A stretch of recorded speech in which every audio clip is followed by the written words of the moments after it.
From UFOs to psychic powers and government conspiracies, history is riddled with unexplained events. You can turn back now, or learn the stuff they don't want you to know.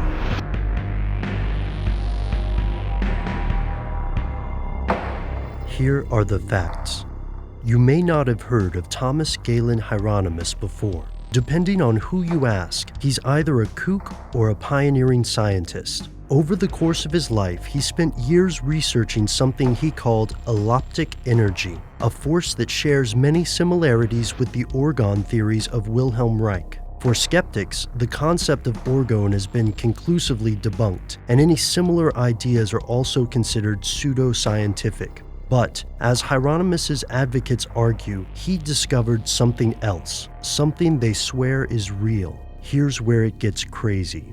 We've covered the work of Wilhelm Reich and his claims regarding radionics or orgone in an earlier episode. Many of Reich's claims share similarities with those of T. Galen Hieronymus. Hieronymus called this discovery Eloptic Energy, which he described as a type of radiation emanating from all materials. Like Reich, Hieronymus built machines that he claimed were able to both detect and influence this radiation. Unlike Reich, Hieronymus was able to gain a patent. The patent was awarded in 1949 after 3 years of scrutiny by the U.S. Patent Office. Officially, it's known as Patent 2482773, the detection of emanations from materials and measurements of the volumes thereof.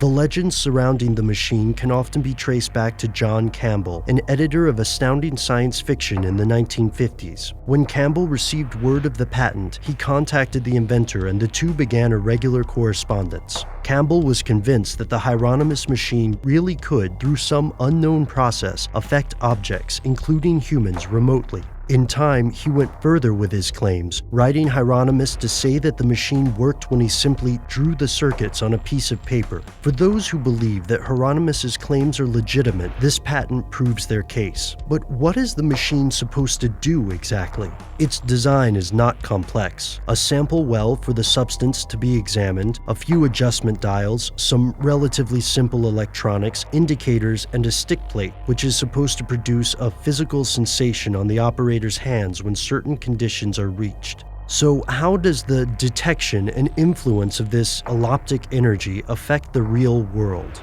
In an interview with Hieronymus, the inventor details several trials alleging that he was able to grow plants in darkness, kill corn earworms, and more, all with the use of this machine. There are also numerous rumors about the machine, including claims that the U.S. Air Force and tape manufacturer 3M both contacted Hieronymus at one time or another, asking for his assistance. Yet there are several reasons for skeptics to dismiss the Hieronymus machine. First, extraordinary claims require extraordinary testing and proof. Despite the inventor's efforts to garner academic recognition, there has been no peer-reviewed, serious research of the machine's purported abilities. Second, the modern advocates of this machine exhibit several suspicious tendencies, including claims that the machine can fix an enormously wide range of problems. These claims go far past the inventor's original ideas. For the skeptics, the Hieronymus machine is just another example of pseudoscience, peddling fake miracles to the gullible and desperate. To the believers, however, including those who have built their own machines, the blame lies in academia. Several scientists, including physicist and Nobel laureate Dr. Arthur Compton, examined the machine but refused to continue any research into it. Why? Is the principle behind eloptic energy quack science? Or is it something they don't want you to know? One interesting thing that we didn't cover in our earlier video was a lost technology called Damascus Steel. Now, you've probably heard of this. It gets mentioned in all the high fantasy, sword and swashbuckling things, and in real life, this stuff was the business. It could slice a feather in midair. It held its edge way longer than conventional steel, and for centuries, people didn't understand how it worked. The making of Damascus Steel was a lost technology.